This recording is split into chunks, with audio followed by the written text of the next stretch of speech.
Hi, everybody. Welcome to Behind the Moon. My name is Bobby from Wild Leaf and Tarot. Hi, my name is Celina from Essence of the Moon. Hello, my name is Ramon from Moon Scarab Channel. Tonight, we are going to be talking about divination in biblical times. Divination is not something new. As long as there have been people on this planet, people have been trying to divine the unseen. They're trying to get ideas on what's coming up next in their lives, or just trying to divine some form of clarity in their life. We are going to talk about a very specific era of divination tonight, which is going to lead into more shows. We were talking backstage. Tonight, we're talking about divination in biblical times. And I am going to turn the stage over to my colleague, Ramon. Of course. So, divination has always been part of humanity, right? And on today's show, we're going to explore divination in biblical times, but not talking. We're not going to take a point of view either positive or negative. It's a neutral approach, exploring all the different methods of divination.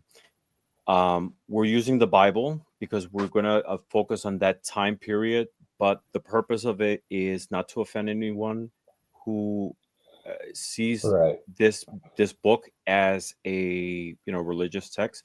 We're just taking it as a historic document and exploring through each one of them all the different methods that were used at the time. Um, we'll be going through both the Old and the New Testament, exploring all the different methods. And at times, I will be using specific biblical verses just to refer to the ones that were actually documenting what's going on in each one of the stories. Right. Does that sound like fun? It sounds like a blast. Hi, So, Miss Sarah Jane. Yeah. yeah, for now, let's say hi to a couple people, the ones who are joining us. We've got a full house already. Look at this. Ange from Roots and Waves. Ange, Alexis. And we're simulcasting on all three channels. Three-way. We're having a three-way. We're doing Yes, three-way here. Selena's. I finally figured out how to simulcast. Let's see. Alexis, Essence of the Moon. Selena, that's you. Miss Tarot D, you sexy biatch. How you doing? Oh, hello, love. Hello, You my know- fairy godmother. She's my madrina. That's all I'm going to say. So I sleep late in the day because I'm up all night reading and watching TV and stuff. Today I woke up to a beautiful text from Miss Tarot D complimenting the three of us on our show. So that was a fantastic way to wake up, Miss Tarot D. Thank you very much. Yeah.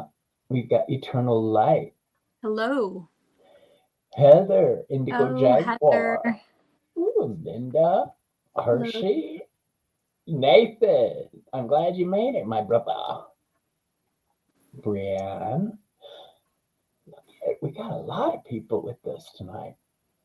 I mean, it's an interesting topic. Yeah. It is. We've got Midwestern Magician. Oh, hello, Sophie. Is that Sophie? Oh. Yes, that's my girl, Sophie.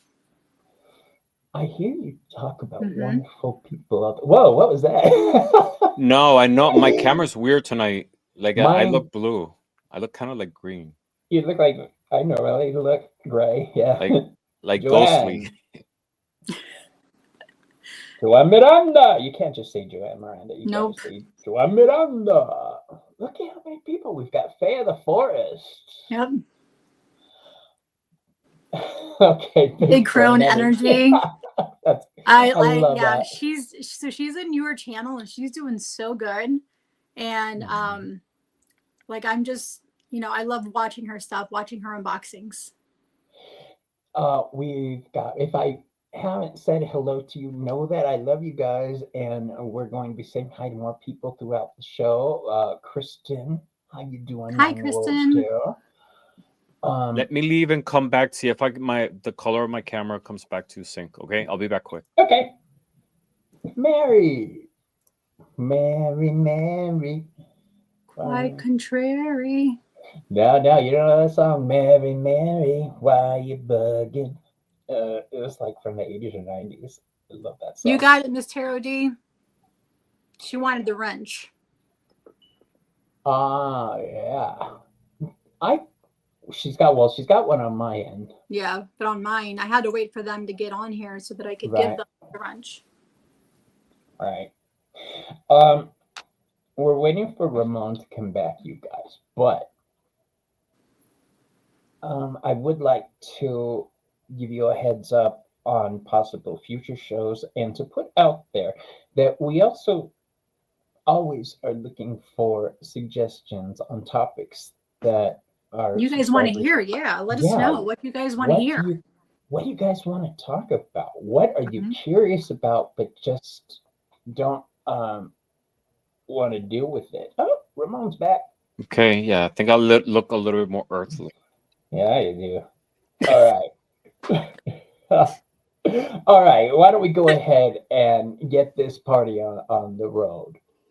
Yes, definitely. So this is a very interesting topic because, you know, you normally don't associate the Bible and divination, right?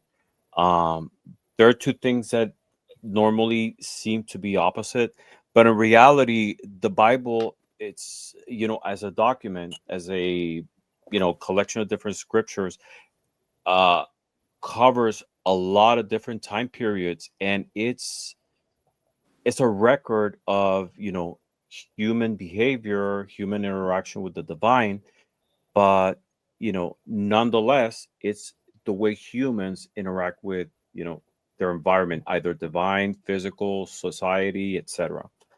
um so in the biblical context, divination is not always condemned. While pagan divination, using like omens, consulting spirits, astrology without divine approval, is forbidden, the Bible portrays many situations where God Himself grants knowledge of hidden things through visions, dreams, lots, signs, or spiritual messengers.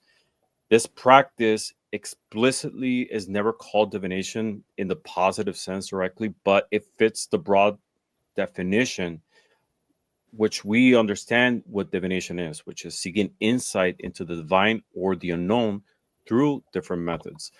So I'm going to cover different stories, like I mentioned, with from the Old through the New Testament. And some of the divination methods that we're going to be covering include scrying, specifically with hydromancy, divination through using water, oneromancy, dream interpretation, claromancy, casting lots. Claromancy is, you know, using things like bones or sticks. Dice is the one that we associate the most with.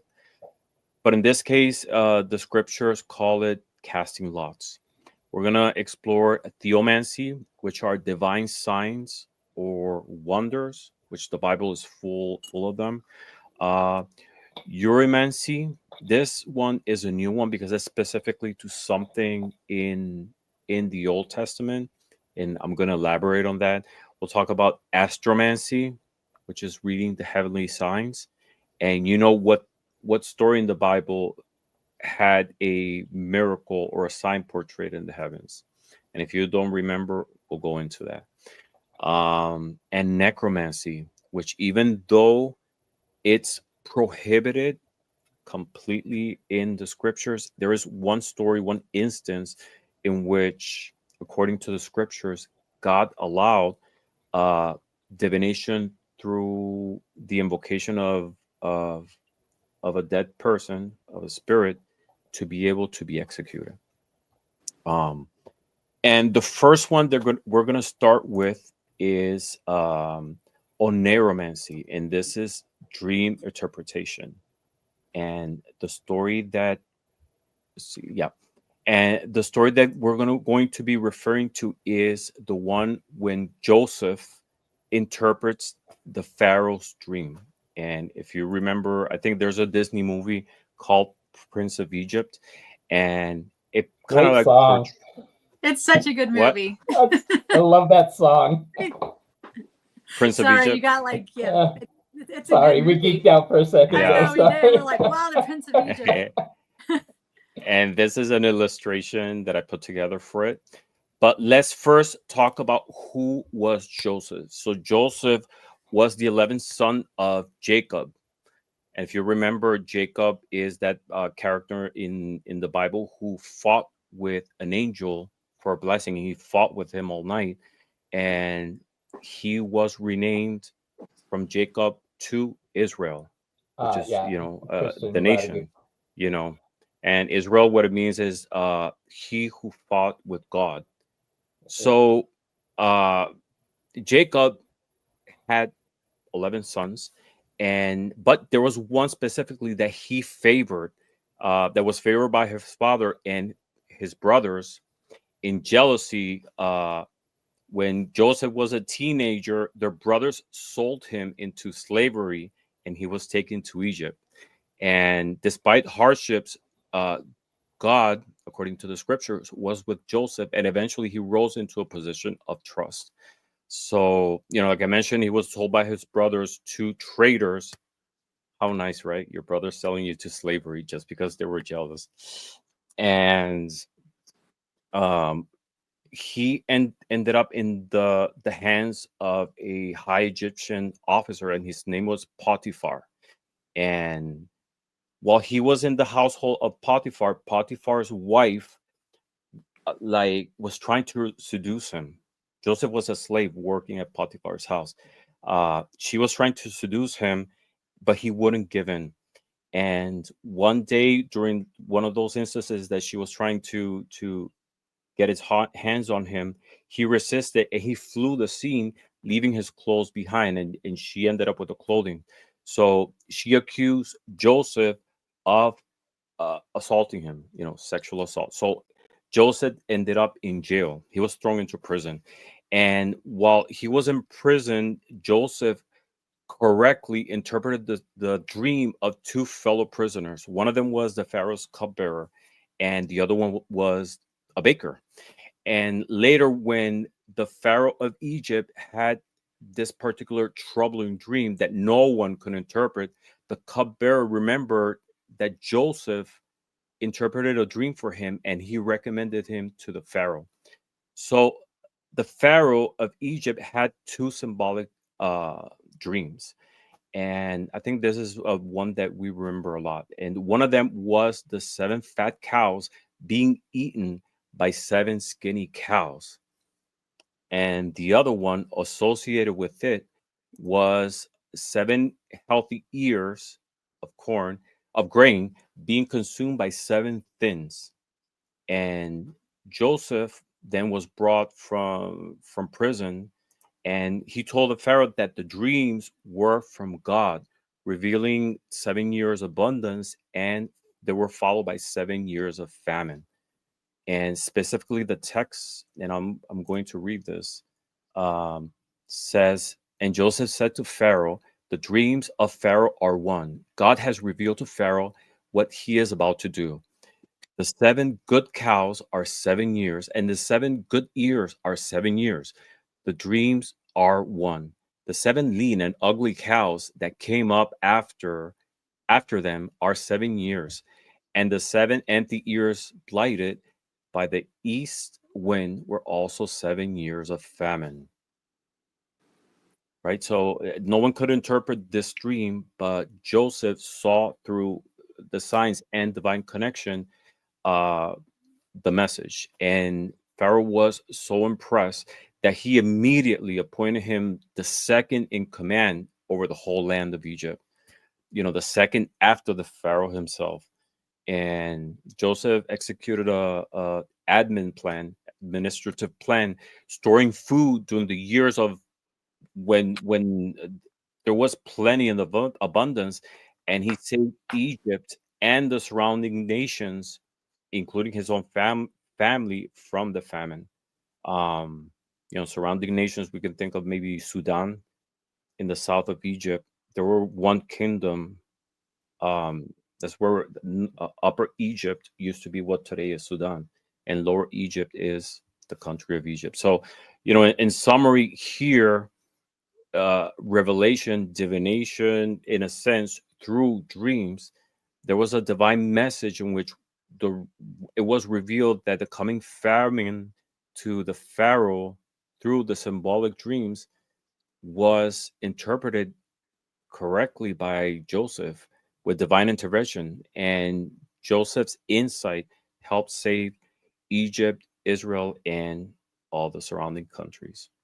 Any comments in that topic? No, that's good. I also had other biblical examples that I looked up. Like, for example, Daniel interprets Nebuchadnezzar's statue dream. That's next. Oh, You're getting I'm getting ahead. Yeah. Yeah, no, but that's good. Yeah, I have a lot of different examples, but Okay. in this one, interestingly, it was interpretation through dreams, and that Mhm. is a form of divination in which we receive symbolic messages from the divine connection with the spiritual world through symbols. A lot of times it could be literal, right? But other times it's really symbolic, and we don't understand it at the moment. It's not until the intervention with having a skill, or later when things develop, that you look back and you see, yes, this is what this dream represented. And I think we all had that experience, right? Mhm. Mm-hmm. Anything anyone wants to add before I continue to the next one? Yeah. You're All right. muted. Am I muted? No, me. Bobby's muted. Bobby, okay. I was blowing my nose, and I didn't think everybody needed to hear that. Thank you. At the same time, that I would like to remind everybody that at the same time the biblical times were going on, there wasn't just a religious struggle, there was a power struggle also, trying to stamp out all other forms of religion and their beliefs and their practices. Hermes was around the same time the practice of cleromancy, which we're going to get to with Ramon's topic here. But yeah, that's all I want to say, is that at the same time this was happening, all the other things that we hear about with divination were running concurrently in other parts of the world. Mm-hmm. Definitely. So I'm gonna stay with Joseph, just because there is another instance in which there's a form of divination exemplified here. Is this So the one where he's warned? when he he's flees? what? When he's warned to flee, when he flees? No. Mm. No. We're talking about his cup. So Joseph, Ooh. according to the story, he had a cup, and when Joseph rose to power, it's according to the scriptures, the brothers, there wasn't enough grains in Israel, and Jacob sent their sons to Egypt to try to get grain, because they knew that it was being stored over there. So Joseph found out that their brothers were close to him, but he didn't reveal himself. So there was a situation that happened in which he inserted his divination cup in the bag of the youngest brother, and later on he revealed that was him, and they forgave each other, and it was a beautiful scene. But within the story, there is an instance in which it's revealed, or it's mentioned, that the cup itself was used for divination purposes. And I'm going to read the specific text that it goes. And it says, it's in Genesis 44, 1-5. And I'm using the English Standard Version, which is the closest one to the original text. And it says, when he commanded the steward of his house, fill the man's sack with food, as much as they can carry, and put each man's money in the mouth of his sack, and put my cup, the silver cup, in the mouth of the sack of the youngest, with his money for the grain. And he did as Joseph told him. As soon as the morning was light, the men were sent away with their donkeys. They had gone only a short distance from the city. Now Joseph said to his steward, follow the men, and when you overtake them, say to them, why have you repaid evil for good? Is is is it not from this that my Lord drinks, and by this that he predicts divination? You have done evil things. So, in this case right there, clearly it states, that the cup that Joseph had was used for divination purposes. And what type of divination or mancy is this one? We can assume it's hydromancy, which is the most likely candidate, being that it was a cup, right? And this is the practice using water or reflective surfaces, such as, a cup of liquid for divination, similar to scrying. It's a form of scrying, right? And in ancient Egypt, reflective surfaces were used by priests to seek visions or omens. And Joseph's silver cup could have symbolically reflected this practice, right? Now, was Joseph really divining? This is a question that has stirred a lot of debate, but there's three major interpretations. A, that he was actually practiced divination, and some scholars argue that Joseph, while he was living in Egypt and raised in Pharaoh's court, did learn and use Egyptian methods, but always under God's sovereignty. I want to make a point here, and a lot of the instances in which divination is permitted, it's not the practice itself, which later on is condemned, is the source. Because in a lot of instances, divination is permitted and practiced, but always with the intention of connecting with God or their interpretation of the higher power for insight. Not pagan gods. That's where the difference is. Not the practice itself, because it was widely used, and we'll see more examples of that. um his ability to interpret dreams and foresee events was consistent with divinely inspired wisdom, and it wasn't pagan sorcery, basically.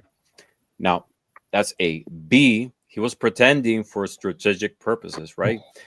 Other commentators say that Joseph was not truly practicing divination, but only pretending to be an Egyptian diviner to keep up appearances and test his brother's heart. That he never actually used a cup to reveal anything in the narrative, but it was part of the larger plan. This is just speculation, right? Huh. Interesting. And see that the cup was a symbol. That even if Joseph didn't use the cup for literal scrying, the cup symbolized his status as a man of insight in Egyptian society.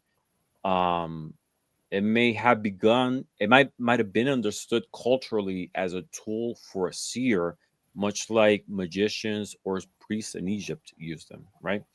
So, in conclusion, in this case, Joseph's cup as a tool of divine strategy, whether Joseph literally practiced scrying, the silver cup really represents a culturally accepted symbol of insight, power, and divination.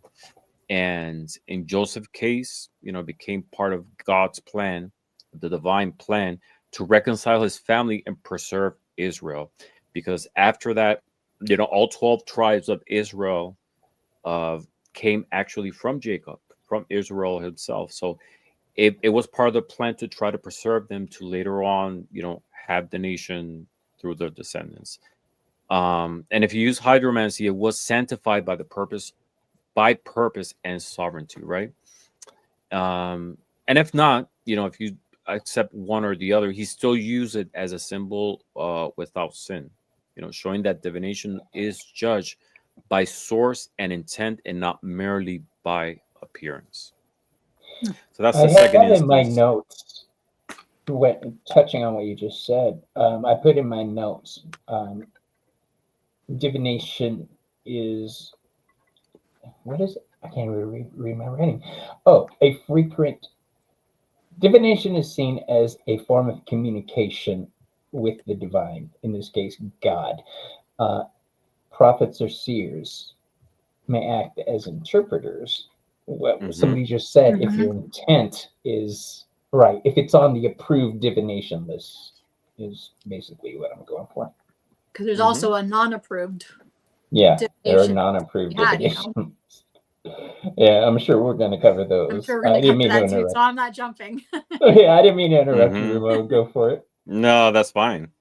Okay, so the other method we're going to explore is oneiromancy, and this is dream interpretation. And we're going to go to the case of Daniel, when he interprets Nebuchadnezzar's dream. So who was Daniel? So Daniel was a young Jewish man from the royal or the noble family of Judah. And around 605 before Christ, he was taken captive to Babylon by King Nebuchadnezzar during the first Babylonian invasion of Jerusalem. And Daniel was chosen to be trained in language and literature to be able to serve the Babylons in the royal court. Who was Nebuchadnezzar?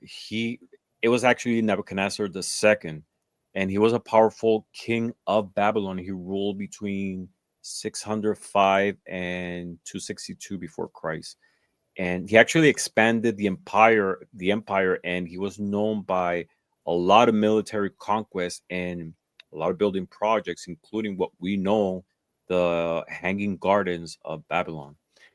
And he was also the ruler that was responsible for the destruction of the temple of Jerusalem in 586 before Christ. So you remember the temple was destroyed 2 times, and that was one of the instances.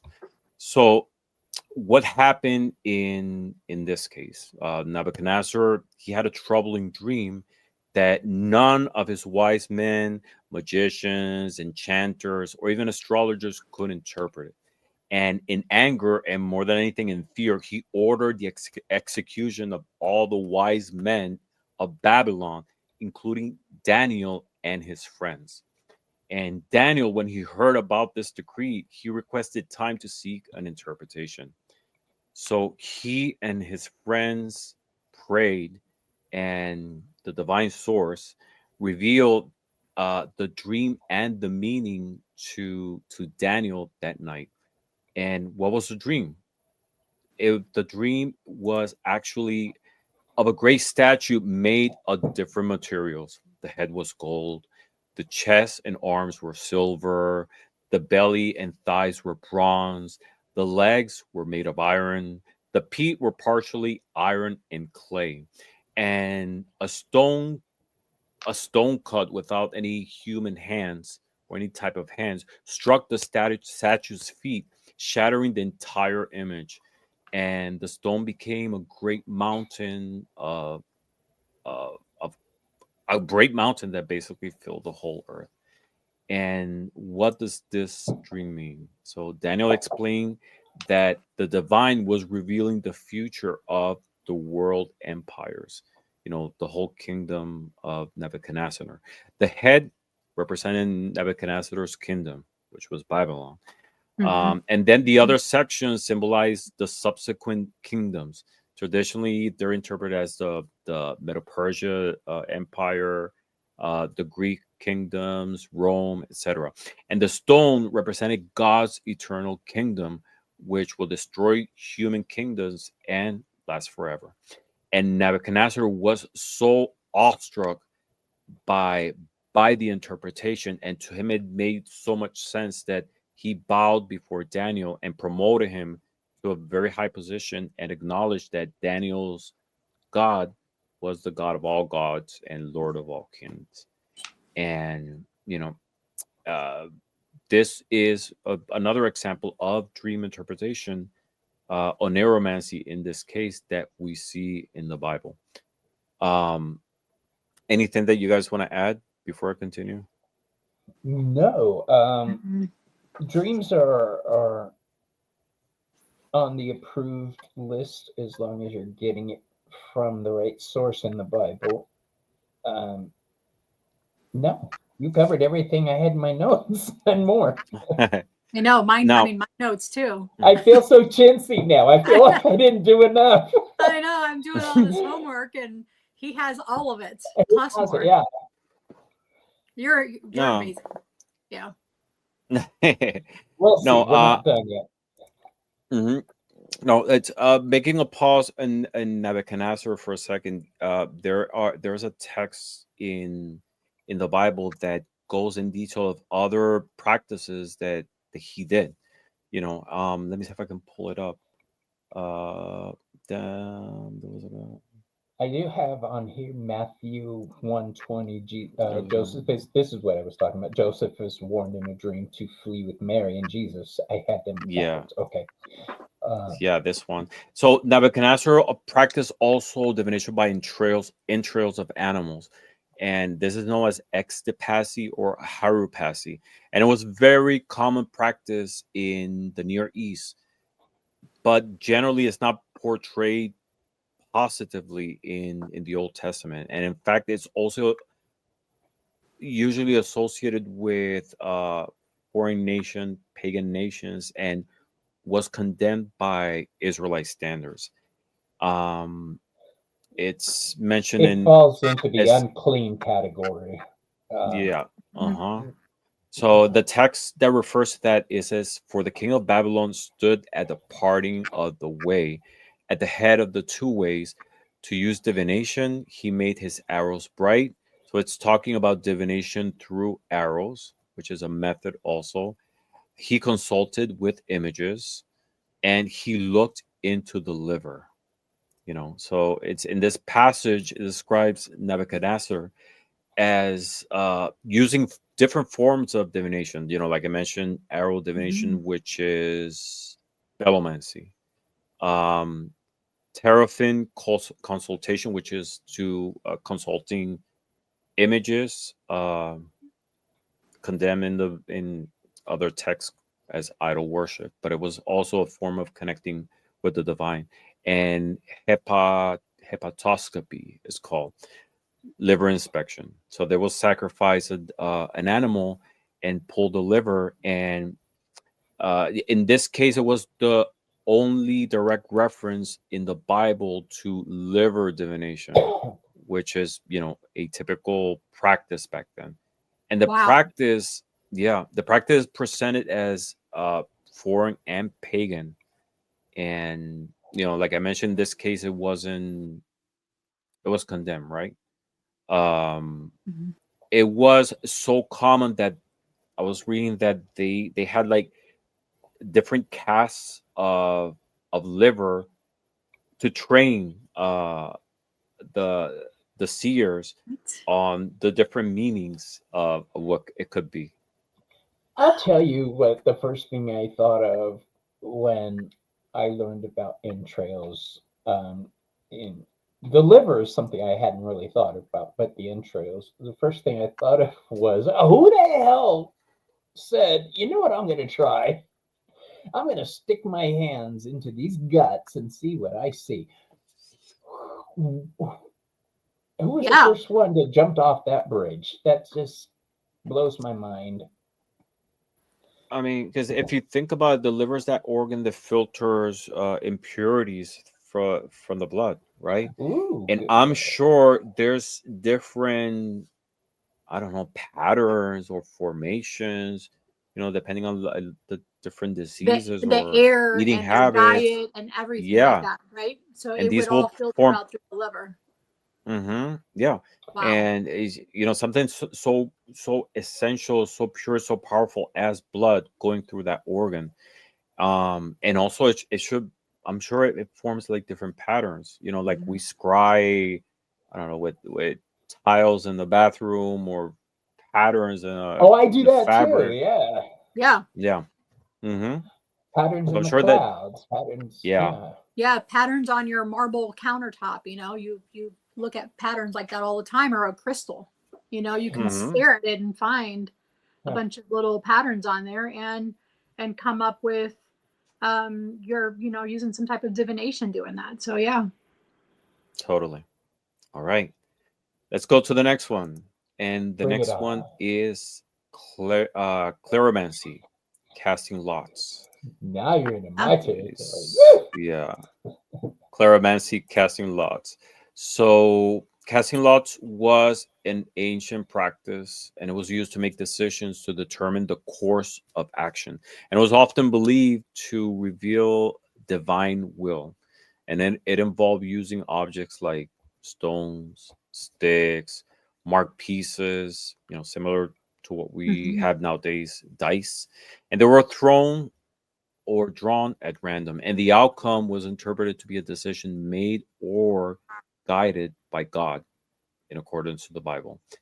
And in the Bible, casting lots was used for different purposes, discerning God's will, dividing the land of Israel among the different tribes once they enter into the promised land, sometimes assigning temple duties, choosing later on an example I'm going to show. It's one of the apostles after Christ's death and ascension was chosen through divination, right? Through casting lots to replace Matthias. Judas, to replace exactly to replace Judas. So it was considered a legitimate and divinely sanctioned method, uh, especially before the Holy Spirit was given to believers in at Pentecost. Because then after that, you don't see like records of casting lots being used.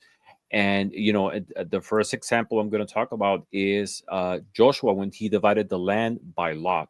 And who was Joshua? Joshua was a successor of Moses and the leader of the Israelites after they entered the promised land. We're talking about Canaan, right? And Mhm. what happened specifically in Joshua 18.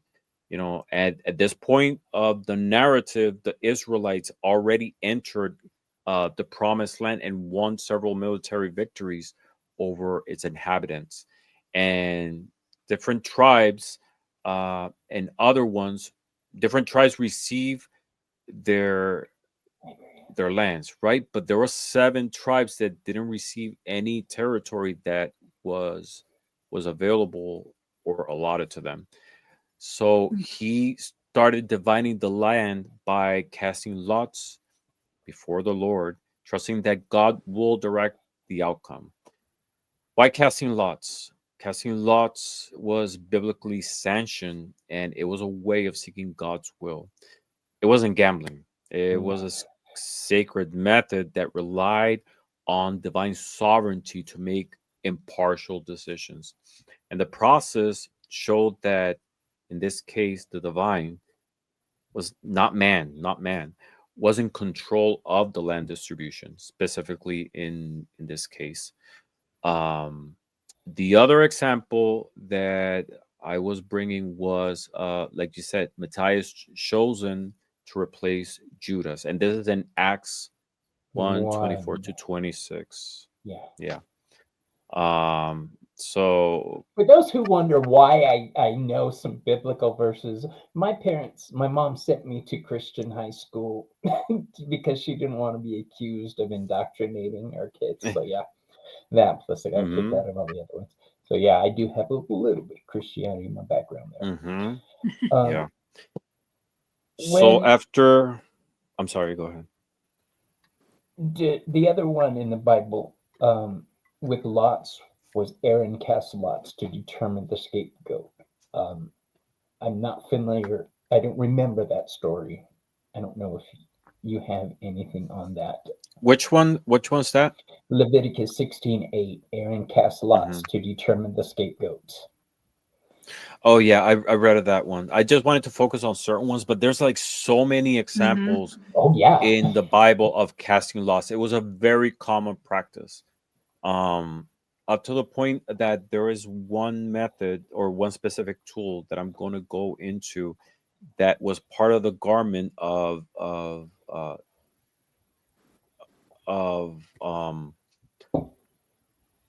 the high priest of the tabernacle in Jerusalem. But it was a very common practice, and we see it mostly in the Old Testament, a little bit in the New Testament, but it was very common within the Casting lots is people. similar in my mind to drawing straws. That's what I was thinking about, drawing Mm-hmm. straws, you know, Yeah. because that was like an example Yeah. that I was able to pull up, was drawing straws. And we still do a lot of that now to this day. Like, oh, you got the short Heck yeah. straw, you know? So a lot of the Mm-hmm. stuff we still use to this day. And yeah, remember, they didn't have Amazon to order their divination tools off of. They used what was at hand, you know. Yeah. They used bones, rocks, water, fire, Whatever they could smoke, find. Yeah. whatever was there. Nature, Leaves, nature, nature. and more powerful than that. You know, it's a tool coming from nature itself with the energy of Earth. You know, coming from material from the stars itself. Mm-hmm. You know, something natural. A tool created by themselves. That's why I say, you know, when you create your own divination tools, it's infused with your energy. I love seeing all And Ramon's divination tools on his channel. It's really inspiring, but I'm not that you know, good with making my own tools. I'll stick with my tarot cards. it doesn't have to be pretty. It has to be functional and one that you connect with. You know, you want to make a pendulum, a string and a piece of rock is I did. enough to make it happen.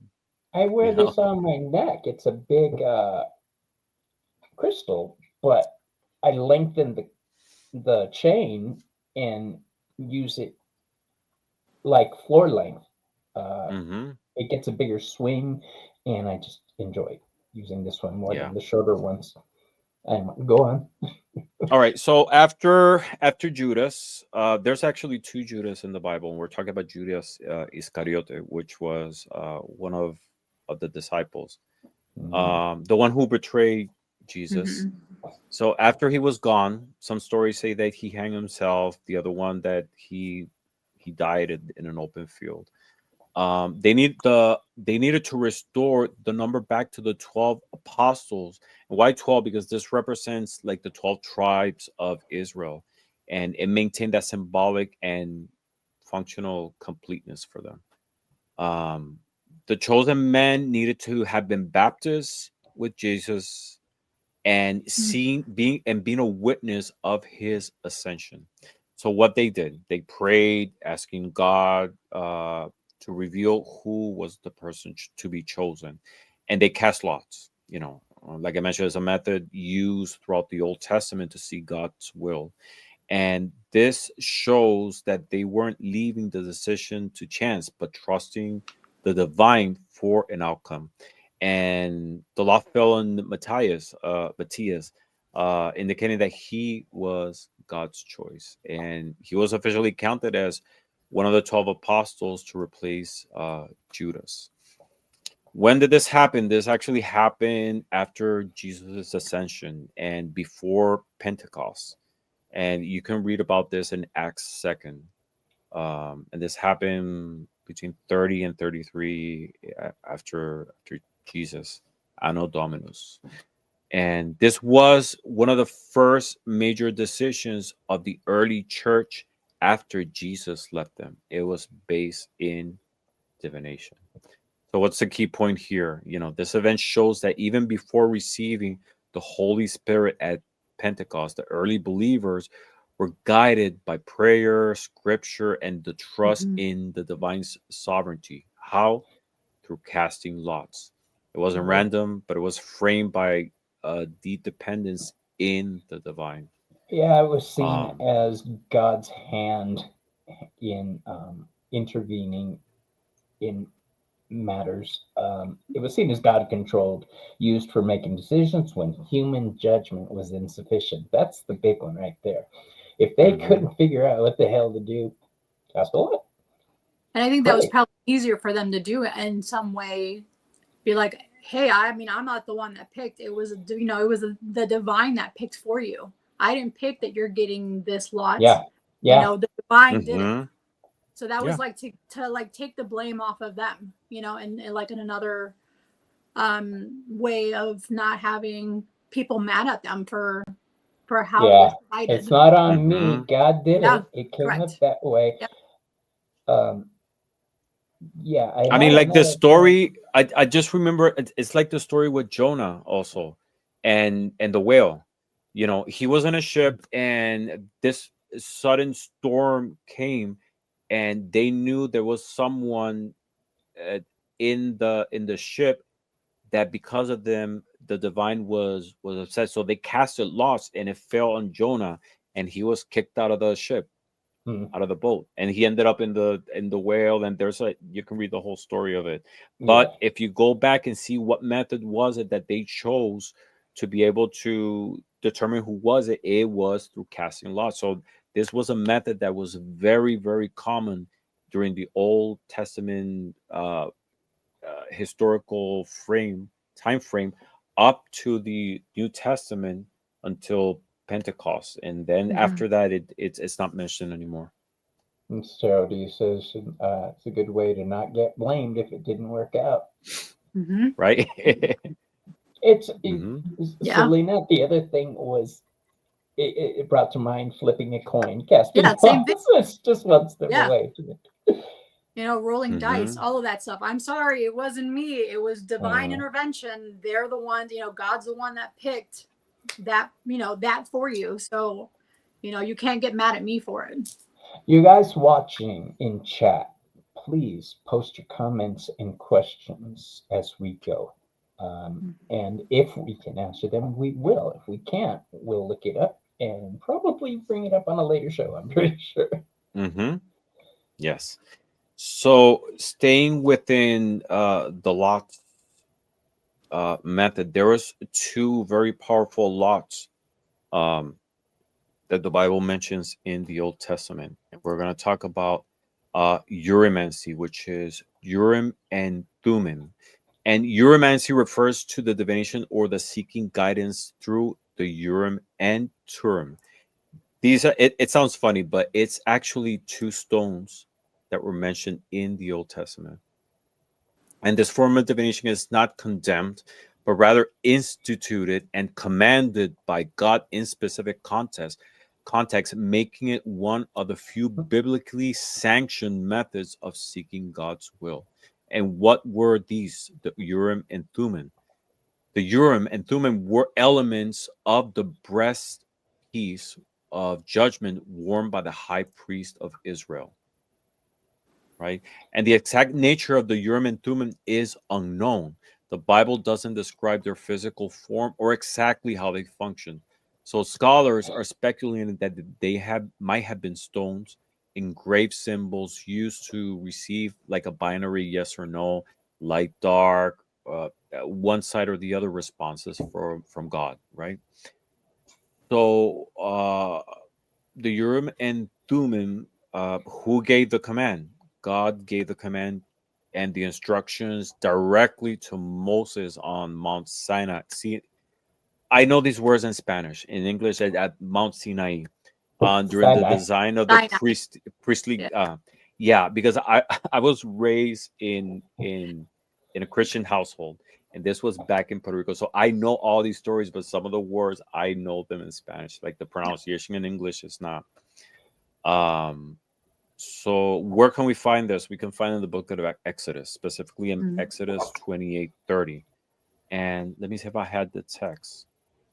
That's yeah, and it says in the breastpiece of judgment you should put the Urim and Thummim, and they shall be on Aaron's heart. Aaron was the brother of Moses, and he was the high priest. And when he goes before the Lord, thus Aaron shall bear the judgment of the people of Israel in his heart before the Lord regularly.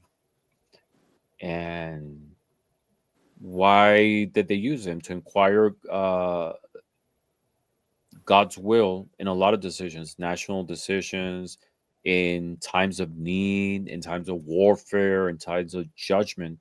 And they were considered a divine mechanism to ensure that God's will would be known by Israel's leaders when clarity was essential. Yeah. So those were two mysterious lots that were very powerful and used, because if you go deeper into the scriptures, God will manifest in the holy tabernacle, and the only person who had direct access to that was the high priest, and in this case was Aaron, his brother. That's where uh, the Ark of the Covenant was, and it was such a sacred religious that anyone who would touch it would die. But this was a big deal. Of these stones, which were part of the breastplate, were used at the same time as divination tools to be able to extrapolate God's will. Can I see that in picture different again, ways. Ramon? This one or Yes. this one? That the other one with the gentleman. Yeah. Mm-hmm. I'm very intrigued by that. That's gonna be on my study list. See what I can dig up. I doubt I'll be able to dig up much, but Mm-hmm. there has to be modern practices of this that I'm going to look into to see how people interpret what it might have been for today's times. That's like that falls into me, yes or no binary. That's flipping coins. And when you did that, I was so excited. I got my little stones that look just like that. Yeah, so I was thinking of the magic 8 ball, like make a decision yes or no. That's the first thing that came to mind was that magic 8 ball. Yeah. Let's shake it and see what it says, and then that's your outcome. The fact that it was a sacred method of divination to seek God's guidance on national matters. Sanctioned by God Himself. In this case, that's the big with this one right here, the Urim and Thummim. I can't pronounce that. I'm sorry. Urim. Somebody thought you had said urine. Urim and Thummim. That's what Bill said. Yeah, Bill said. Yeah. All right, moving on. All right, let's go to theomancy. And theomancy is more of like signs and symbols. And the example that I'm going to use in this case is when Moses threw the staff when he was in front of Pharaoh and it became a snake, and specifically going into the book of Exodus, it says, and he said, throw it on the ground. So he threw it on the ground, talking about the staff, and it became a serpent, and Moses ran from it. But the Lord said to Moses, put out your hand and catch it by the tail.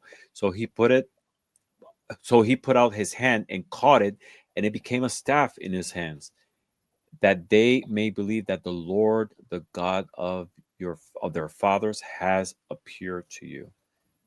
And in this case, God authorizes Moses with signs and wonders with symbolic meanings.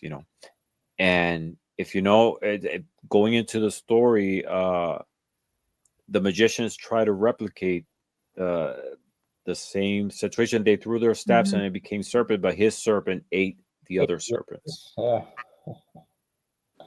that's a great story. That was a thug move right there. Yeah, that's such a great story. I remember hearing that and I'm like, wow, as a little kid, I was like, it's such an incredible story. It was scary, but it was so cool at the same time. Yeah. Yeah. So in this case, it's not per se a divination method, but it's a sign from the divine, through a message. Honestly, and I'm gonna go out on a limb here and say that's what we do. Not all tarot readers incorporate spiritual messages in their working. I do.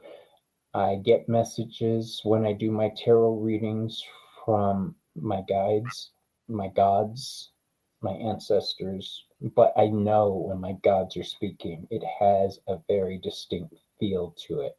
And when you talk about this, that's what it makes me think of. There are some readings that I do on YouTube where I'll go the whole night and I won't feel that divine spark. And then a specific person will be called for a reading. And I'm like, oh shit. Okay.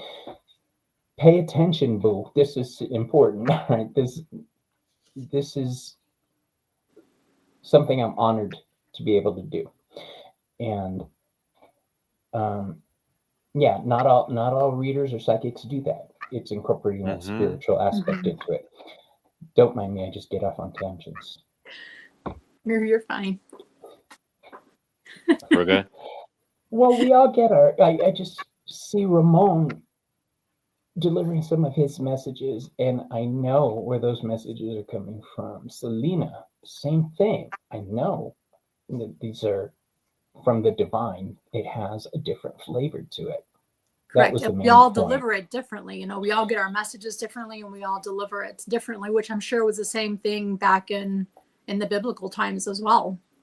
You know, they all had different interpretations for casting their lots or whomever, but only specific people were allowed to use that form of divination. Allowed. That's a bit, yeah. Allowed. Not everybody could, you know, was given that permission to do it. So, and I'm sure if you got caught doing it, you were like, it was like heresy or something, you know? Yeah.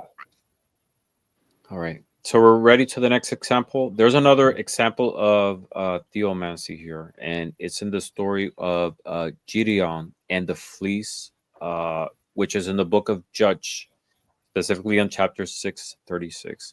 And the story of Gideon and the fleece is one of the Bible's most famous examples of a person asking God for a physical sign to confirm his will, and is often viewed as a form of theomancy, which is divine revelation through physical signs or objects.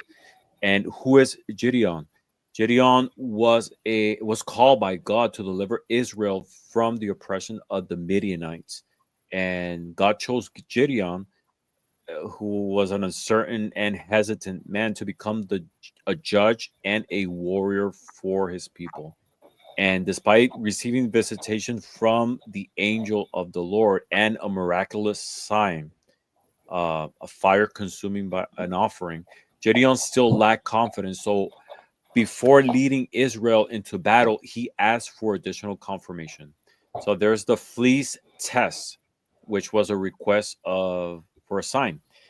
And specifically, it says, then Gideon asked to God, if you will save Israel by my hand, as you may have said, behold, I am laying a fleece of wool in the threshing floor.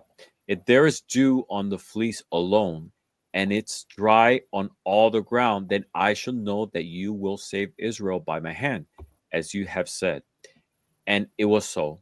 When he rose early next morning and squeezed the fleece, he wrung enough dew from the fleece to fill a bowl of water.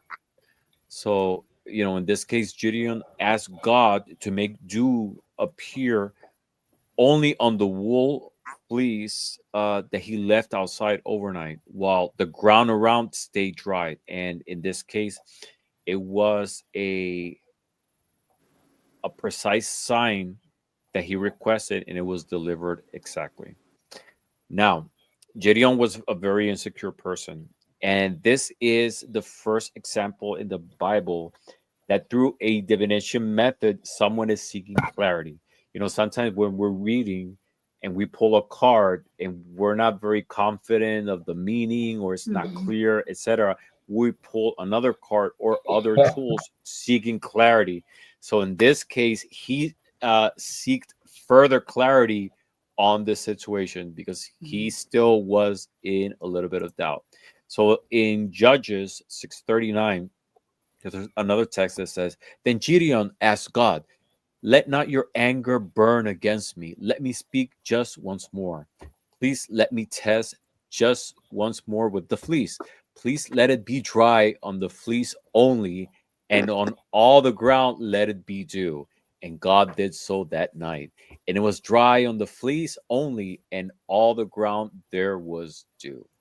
So, was it wrong to ask? I guess it was for him confirmation that the divine was with him. But, at the same time, it was an understanding that, searching for clarity in contact with the divine is something totally acceptable. it's not seeking clarity. It's more what level of connection you have and trusting in that source that you connect with. Does that make sense? Yeah, it sounds like quantifying, like getting a feel for exactly how potent the situation is. Mm-hmm. But isn't wool more like? I mean, isn't that moisture wicking anyways? What was that? Isn't wool moisture wicking? Like Yeah. the way it like. I don't know. Yeah. You So said a I lot of think words right there, but they didn't penetrate my moisture brain. wicking. Moisture wicking. So like when you put on wool socks, like you want to wear those like in the wintertime because it like separates it from your like the I see what like you're saying. the sweat from your feet. So you know it kind of helps keep you dry. So that's what I'm saying. Isn't that material moisture wicking anyways? Wool is moisture wicking. Good for Yeah. camping in the cold too, Vivian. Yeah. So the fact that that happened, it was also I feel a material. Okay. I want to say this real quick. Um, no, I'll save it to the end. It's okay. No, Because what I was know it? I know you're going to touch on it on the next topic. Go ahead. No, what was it? No, go ahead. This No, is our show. It's not mine. these lean into one another, so it's kind of hard for me not to say, well, what about this? What about this? Because I'm like a little Mm-hmm. kid saying, yeah, keep going. Um, yeah, I totally lost my thought right there. It had to do with the same thing I already said about getting words of knowledge. That's what it is. Christians call it words of knowledge, a word of knowledge. My mother-in-law, she's total Christian, but she gets words of knowledge. Okay, I'm like, no, you're psychic. Is what it is. No, it's words of knowledge. Yeah. So, but yeah, it's the viewpoint on where their information is coming from that makes it acceptable. Mm-hmm. Yeah, Mm-hmm. that's Yeah. it. All right. So the next example we're going to touch on is on necromancy. And Hey, Rochelle. I hi, loved your Rochelle. interview the other night. That was awesome. Yeah, it was a lot of fun with Rochelle. She was a beautiful soul. So, Mm-hmm. what is necromancy? It's divination or seeking knowledge through the dead. Simple, And there is a case in the Bible that we can find in the first book of Samuel 28, in the verse 3 through the 25, and it tells the story of Saul. And who was Saul? Saul was the first king of Israel, and Saul was anointed by the prophet Samuel, but he was a rebel. He repeatedly disobeyed God's commands. Mm-hmm. And, it got to the point that he couldn't hear the voice of God anymore. He used the Urim and Thummim also. Nothing will come up. Like, it was like, it was everything was mute for him from the divine. He couldn't receive any message. He grew desperate, so he turned to a medium. And why did he do this? Because he was terrified, because there was going to be a Philistine invasion, and he wasn't certain if he was going to be victorious in the war. And he tried to seek divine guidance, but again, God refused to respond. And feeling abandoned, he turned into methods that were considered forbidden, and this expressively violated uh, the divine law. So in this case, he turned to a medium, and was considered a witch of Endor. And who was she? She was a unnamed female necromancer who communicated with the dead. And she practiced necromancy through ritual means. And what happened in this case? Samuel was Saul. His intent was to summon the spirit of Samuel to be able to find out about the outcome of the war. Who was Samuel? He was the last judge of Israel, and he was a prophet who anointed not only Saul but also David. But in this case, at this moment, he was deceased already. And what happened? Saul, desperate and afraid, reach out to this medium, and he disguised himself and visited the woman in secret. She was hesitant at first, but agreed when Saul swears by the Lord that he was not going to harm her because this was a prohibited practice. And to her shock, when she summoned the spirit of Samuel, he actually appeared. And Saul asked the spirit for guidance, and Samuel responded with a harsh prophecy. And let's see if I have it. And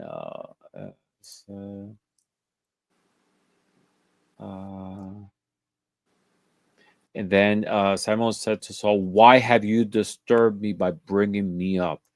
So right there, it's evidence that the spirit was summoned, and the prophecy was that the Lord has turned from you. The Lord will give Israel also with you into the land to the Philistines, and tomorrow you and your sons shall be with me. And at that moment, Saul collapsed in fear and total weakness. And what happened? The next day, the Philistines invaded. They killed everybody, including him, and they were gone. But wow. You know what? Yes. And in this case, what's interesting is that in spite of this being a clearly prohibited practice, the divine, in this case, the God of the Bible, allowed it and permitted that the soul of Samuel revealed and give him a prophecy. So it's interesting that how, that's even though it was prohibited practice, it was sanctioned by God to be able to deliver a message. It's a totally a unique exception. Mm-hmm. And it's a single case in the whole scriptures that something like this happened.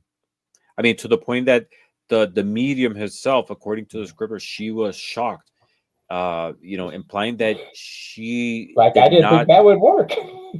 Yeah, like she Yeah. didn't think that she actually Well, shit. conjured Samuel's spirit by her own, but it was God's sovereign act. It's a Mhm. really interesting case. I would like to point out that this is a case of the Christian God using a non-Christian spirit to pass messages. And that happens every single day. God's use, at least in my opinion, I get messages from my gods from everywhere, including Christians. And they don't Hmm. even know they're delivering a message for me. So it's the interpretation point. Mm-hmm. Yeah, definitely.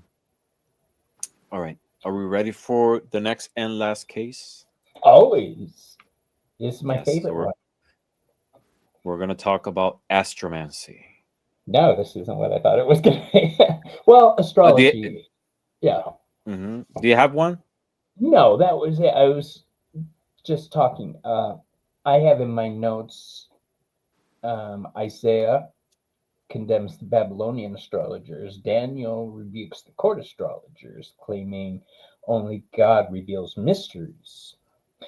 Um, the Bible views astrology as a false system, basically, unable to rival the knowledge of God. I don't know. Are you talking about the Babylonian stargazers in Deuteronomy 19? Stargazers. Yeah. Yeah. What do you got, Ramon? No, so I was going to talk about astromancy, which is reading heavenly signs and refer directly to the story of the Magi and the Star of Bethlehem. Who were the Magi? This is a Greek word, is a plural word. It's a plural for magos, actually. And most likely there were astrologers and priests from Persia, Babylon, or Arabia. And they were kind of like an elite class in the East that studied the star, planetary alignments, sacred writings, specifically astrology and astronomy.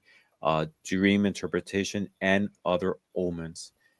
And the star itself, it's described uh, as rising in the east, and this was linked to the birth of a king. Um, and what happened? Shortly after the birth of Jesus, there was this sign, and they followed it, and they got to Jesus and honor him as a king. But the whole thing is that the connection to be able to get to them was through astral sign. Uh, this, I believe it didn't happen immediately after Jesus's birth, because uh, Herodes, he was the one in rule. He asked to have executed all the kids that were 2 years and younger. So there was a time period from when Jesus was born till the star revelation happened, which he found out about. Um, and it was such a powerful sign that even him was threatened of his power because of this new king that's going to come. So this was a form of divine knowledge that was clearly accepted, respected, and followed. um yeah, so that's my example of astromancy. And anything you guys want to add in that topic? No, just every time you were saying star, I kept thinking of the star in tarot, card number 17, that signifies hope. That was a sign of hope to come. I mean, it's when the Bible talks about star, it doesn't necessarily have to be a star as we understand it, as No. in astronomy terms. It's this brilliant. It could have been, some people speculate that could have been a UFO, Oh, that'd be cool. flying saucer. I guess If you think of the book of Revelation, there are scenes in which talks that the stars started to fall from the sky. What star is going to hit Earth and fall from the sky? I mean, when the sun itself is a star, it's bigger than Earth. So we're talking about objects of brightness, right? Of splendor that It was the Anunnaki. Could have been. And that's an interesting topic to talk about in a show. Yeah. Right? Yeah. So, in general terms, and to conclude, all these are accounts of the divine works through symbols, tools, dreams, visions, and signs that even outsiders we to understand that it was God's or the divine's way to reveal information. And while the Bible prohibits occult or divination, it affirms divinely inspired insight was permitted in many cases to be able to reveal messages. So, I would think that they would think it was okie dokie to use the heavens for signs, since that's where their God lived, was in the heavens, and they were just getting messages from him, so to speak. Yeah, definitely. So, I hope through this presentation I was able to illustrate not only different divination methods that were used during this time period, but trying to stay in a neutral position, not favoring or criticizing the posture, but to understand and to share that divination has always been part of humanity, right? Trying to search connection with the divine, understand through supernatural means, searching for answers to be able to understand the world around us. Look at the book of Revelation. The whole thing is a big prophecy about what's to come. It is, yeah. It's from John in the island of Patmos. He had this whole revelation of things to come. And it came from the divine, you know. And some of them haven't even come yet. Yeah. This is a time that is not like we're living in now. This is when we talk about being caught doing these forms of divination. This is death. This is not, oh, shame on you, go home. No, you were probably, stoned, yeah, pressed, all kinds of fun stuff. Yeah. Beheaded was another one that is mentioned in the Bible a couple times. But my final thoughts on everything we talked about tonight is the Bible does not condemn all forms of divination, only those not authorized in their eyes by God. Approved forms like the Urim and are God directed, so they're okie dokie. Looking at the heavens where God lived to get your signs, okie dokie. Anything that involved possibly going outside of God's law, which back then God's law and the law of the land were kind of the same thing. And if you deviated from it, you paid the price. There are many, many forms of divination in the Bible, and that's just what I keep coming back to is Revelations. The whole book is a prophecy about what's to come. And that's my final thoughts. And the whole Bible is full of them.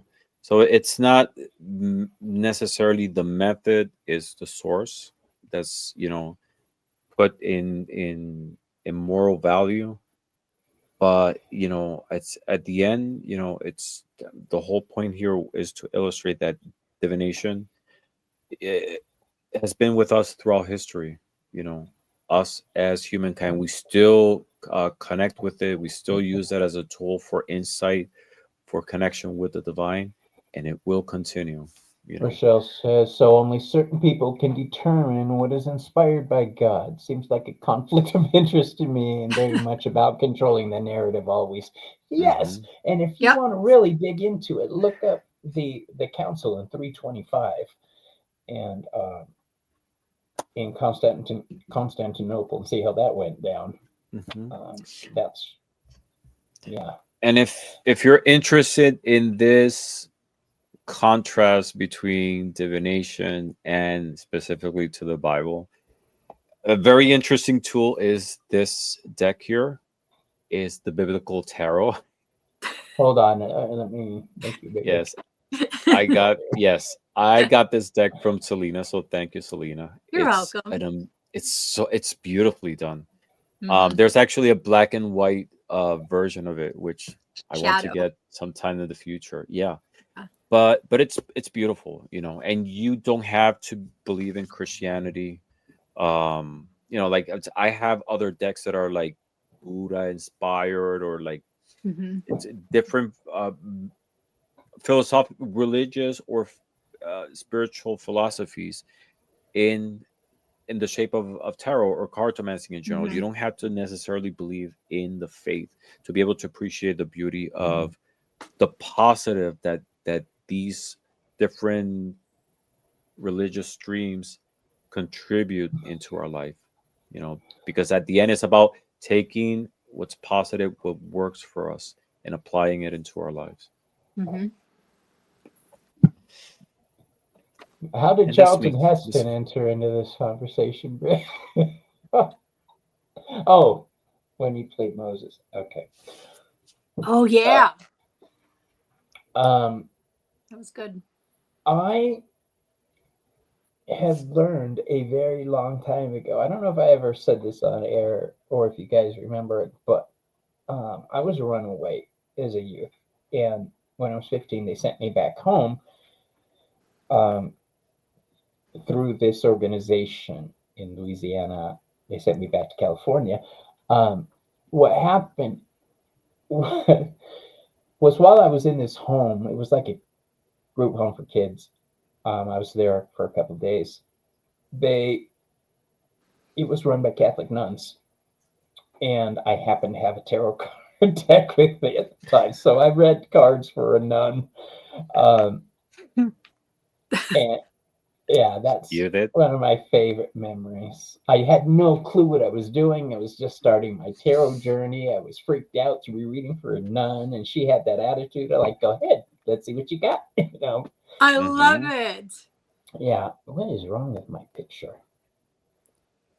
Okay. So what was the reading? Was that a good one? Was she Oh okay God, with I don't remember, but no. her Even reaction? I remember that it did not. It was not a good reading. That's all I remember. Yeah, I was happy to get out of there. That's funny. But yeah, that book of Revelation being a whole prophet, the whole Bible was basically a prophecy. Okay. So everybody's like scandalized because you read tarot for a nun. How about a nun reading tarot? Because Miss Tarot D was a nun before she came into our community. Yes. How did I just? Yes.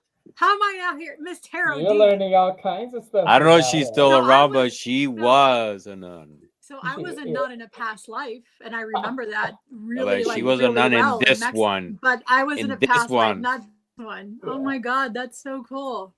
Yes. Yeah. A Catholic nun?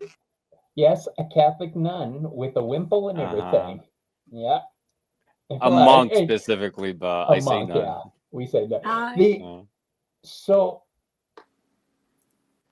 oh gosh, it knocked it out of my head when I saw what Miss Tarot D was laughing at. Oh, I remember Celina found out some other stuff. I guess everybody, I had never said that I had an ex-wife before. And you could be somebody's zaddy. Yeah, I could be somebody's zaddy. I got a lot of private messages after that broadcast going, "What the hell?" I know. I was like, "What did I just hear?" Yeah. And I knew you were in the middle of a live, so I couldn't like text you right away, but I wanted to like blow up your phone. Like, why am I now hearing this on your live? It's not something I was ever planning on bringing up. I just don't like to think about it. But when I said it, have you ever said something on air and realized I really shouldn't have brought that up right now? I didn't mean to have everybody hear what I just said. Yeah. It was funny. It was. Because I get a message from Celina. What the hell?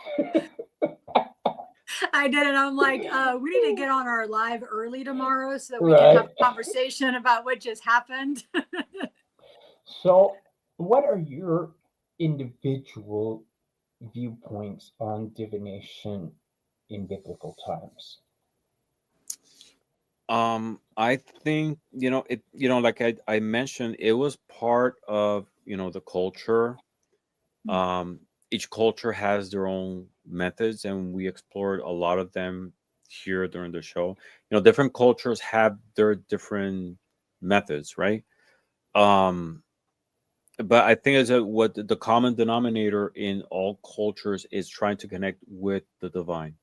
Now it's over time, man's quest of control tried to reduce, specifically with the church. And I'm not criticizing the church. It's just, how I view it. In an effort to control, our access, because we all have access to the divine, but to a certain group, to a certain person as the medium to connect with God or the heavenly spheres. It's what like a distortion of that natural thing that's inherent in us, and is trying to connect with a higher source through nature, through different methods, because as there's different methods of trying to divine, right? So it's been distorted, but that's why. But we still have access and the capability of being able to do it. So, my opinion. What you said sparked something in me. I'm definitely not a Christian, but I recognize angels. I recognize higher powers. A lot of us do. Saints. I mean, I work with saints and angels, but I also, I have Baphomet right here. So You know, I have such a huge one of Hecate's bunch titles. of different, you know. Yeah, and it doesn't have to be one. It doesn't have to be dualistic. You know, good, evil, light. There's a lot of things in between, a lot of energies, and a Gray lot of matter, between all that. deities. Yeah. You know, it's a lot of complexity, like the universe, like us. You know, we don't have to have that moralistic view. It's what resonates with you, what you connect with, and what you take and put out there. You know, and understanding that everything that good, bad, and everything in between has a repercussion and comes back to you at the same time. That may be why the Thomas Gospel was forbidden, because it cuts the middleman out of divine access. That No, was a big. it's true, because if you think about it, like the Bible is not. It wasn't facts from heaven. God saying, "This is my word." You know, there was a group of men who got together and decided, this is our religious philosophy. We want a text that represents it, and they chose different things. Like, for example, if I want to make a religion of Madonna, right? What's the text that I'm going to use? You know, I'm going to choose a lot of different texts and publications that highlight my view of her. I'll choose Vogue magazine, Vanity Fair, I don't know, different sources, compile Did we it. sing like a prayer in church? Yeah, this is my text of my Madonna religion, my view of this divinity, right? It's exactly the same thing. So it's not like a one thing. It was chosen and picked to be able to represent that view. It's not the only source, because there were so many books and scripts written at the time, you know, like talking about, and a lot of times it's even contradictory, you know, but yeah, that's why they say it's inspired, it's in divinity, but it doesn't mean that divinity wrote it, you know. No. And It's that's the always key word, filtered through the inspired. human view. And that's I'll tell you what bothers inspired. me. The only issue I really have with the Bible is that it was edited by man and used for political reasons. This is it was translated, and a lot of the words translated changed their many times. sense, and Yeah. and one word can change the whole sense Correct. of the story. Correct. Yeah. Like for us in Spanish, that one word that you use can completely change the whole outcome of what you're trying to relay. When you were saying Gideon, it was right. It was. You could just hear a couple people in the crowd so used to the English pronunciation of Gideon. When you said Gideon, everybody was. I could see the chats. Good. But yeah, that's cultural though. Well, the way we were raised and the way we live gives us our perception of the divine, and everybody's going to have a different perception of it. If the divine speaks to you and gives you a word of knowledge, it doesn't matter where it comes from, in my opinion. You're meant to hear it. It's up to you to decide whether or not to listen to it. Totally. Yep. That's kind of long-winded. Sorry. So I hope you guys enjoyed this. I was mentioning backstage, this is not just limited to the Bible. I would like to explore other methods of divination in different time periods. You know, we're going to explore divination in ancient Greece, you know, and refer to the writings of Socrates and Plato, Aristoteles, and all these different texts that were from that time period, because they will reflect divination methods which are part of the culture at the time. So this is not just me picking on the Bible. It's I just use it as a biblical historical times. text. Yeah. Right. And another time we can discuss divination in the Middle Ages, you know, and refer to different methods and texts that will reflect that. So that's going to be exciting, because be... that's when alchemy started coming around. Yeah. We're like talking about Egypt and geomancy. Geomancy was very popular in the Middle Ages, you know. So these are other methods that we could talk about, divination methods from different cultures. Yeah, You so know, it let us doesn't know have what to you be guys limited. want us to discuss, or if you guys have any topics that you want us to hear about. Yes, and um, I'm gonna talk to my two friends here about making a Facebook page so we could get suggestions for show ideas. That would be awesome, and I will let you guys know what we decide on that. This is funny. When I attempt Spanish sentences, my hubby says, "Okay, you know what? Mine does too. Um, my Spanish is so bad that I won't speak it around his family. I can't. It just breaks their hearts when I try.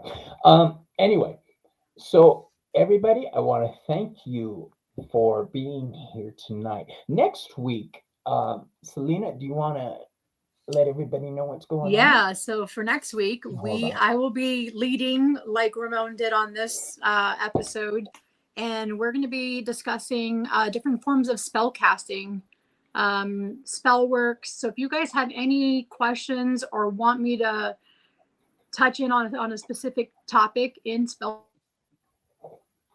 add that to my notes, and I'll be more than happy to address any questions you have, or if you have any concerns on, well, I heard it's done this way by this person, but then this topic over here is telling me it's done this way.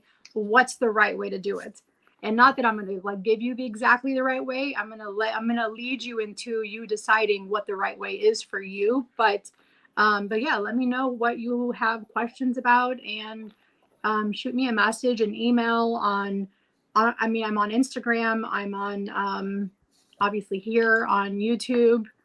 Yeah, so just send me a message, send me an email, whatever, and I'll be more than happy to touch any of those subjects for you guys have questions about. Yes, reach out and touch us. Yeah. We want to be touched. I want to thank everybody one more time for joining us. And as always, thank you, Ramon and Celina. Yeah, thank you Ramon, everybody for this your was an beautiful. excellent show, Ramon. Yeah. Thank you.